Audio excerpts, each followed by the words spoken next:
আসসালামু আলাইকুম রাহমাতুল্লাহ। ভাই ভিডিওটা দেখে যাবেন, ভিডিওটা টান দিবেন না। ইদারিং মাজার ভাঙচুর করতেছে এবং মসজিদ দখল করতেছে। এইগুলো নিয়ে বাংলাদেশের চট্টগ্রাম এবং ব্রাহ্মণবাড়িয়া বিভিন্ন জায়গার মধ্যে বিক্ষোভ করতেছে, মিছিল করতেছে সুন্নি আলেম ওলামারা। এগুলো নিয়ে আমি যা বলতে চাই, এইগুলো কারা করতেছে? এই যে মাজারের মধ্যে কোরআন শরীফ পড়ে দিতেছে, মাজার ভাঙতেছে, তারা এগুলো কেন করতেছে? তারা এগুলো সাহস তারা কোথায় পাইছে? এই সাহসটা পাইছে তারা আওয়ামী লীগ সরকারকে নামাই দিয়ে তারা এই সাহসটা দুঃসাহসটা দেখাইতেছে। আওয়ামী লীগ সরকার হলো হক দল। এই বাংলাদেশের 18 কোটি মানুষ, তোমরা শুনো, বাংলাদেশে হলো একমাত্র হক দল জায়গা থাকলে আওয়ামী লীগ রাজনীতির মধ্যে। কেন? আল্লাহ বলেছে কোরআনের মধ্যে, আলা ইন্না আউলিয়া আল্লাহি লা খাউফুন আলাইহিম ওয়া লা হুম ইয়াহজানুন। আল্লাহর ওলিদের পক্ষে যারা আছে, এবং হাদিস শরীফের মধ্যে বলা হয়েছে যারা আমার ওলির বিরুদ্ধে কথা বলবে আমি তার বিরুদ্ধে যুদ্ধ ঘোষণা করব। যারা উলিয়া উলিয়া মানে তারাই হলো হক। আওয়ামী লীগ ব্যতীত বাংলাদেশের মধ্যে আমি মনে করি অন্যগুলি হক দল নয়। এই যে বিক্ষোভ গুলি করতেছে মাজার ভাঙার জন্য, এই মসজিদ দখল করার জন্য বিক্ষোভ করতেছে, এই বিক্ষোভে কেউ সাড়া দিবে না। কেন? এখন আওয়ামী লীগ সরকার নাই, এই জন্য সাড়া দিবে না। আমি রাজনীতির দিকে কিছু বলতেছি না, আমি কোনো রাজনীতির মানুষ না, যেটা হক সেটা বলতেছি। আমি বলবো আপনারা এই ভিডিওটা শেয়ার করে দেন, সবাই ভিডিওটা শেয়ার করে দেন, সবাইকে দেখার সুযোগ করে দেন।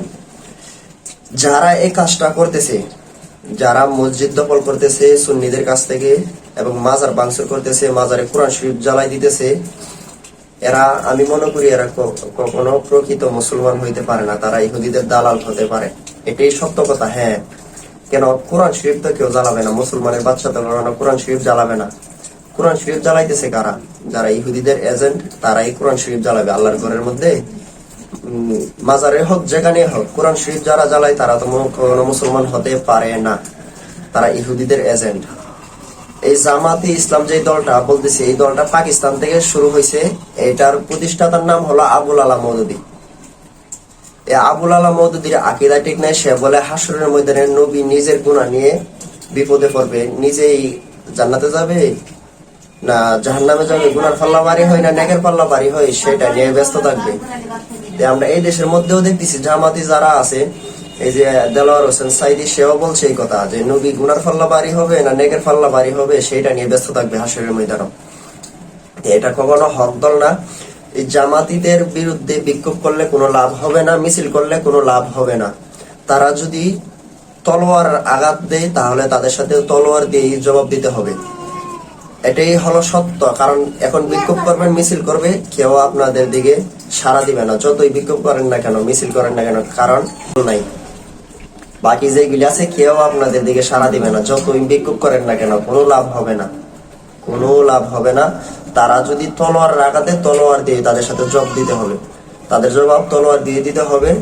তারা যেভাবে চাই তাদের সাথে সেইভাবেই করতে হবে। তা নইলে কখনো পারবা না, সব হারাইবা সুন্নিরা, মনে রাখিও। সবাইকে বলবো ভিডিওটা শেয়ার করে দেন। আপনি দেখছেন, অন্য কেউ দেখার সুযোগ করে দেন। আমরা চাই বাংলাদেশের মধ্যে হক দল থাকুক। যারা উলিদেরকে মানে তারাই হলো হক, যারা উলিদের বিরুদ্ধে তারা হলো বাতিল। কেননা উলিদের বর্ণনা আল্লাহ কোরআনের মধ্যে দিয়েছে, তারার বর্ণনা আল্লাহ কোরআনে দিয়েছে, তার মানে তারা হক, উলিরা হক। যারা বলে যে উলিদের মাজারে যাইতে হবে না, মাজার ভেঙে দাও, তারাই হলো বাতিল। আসসালামু আলাইকুম, সবাই ভিডিওটা শেয়ার করেন।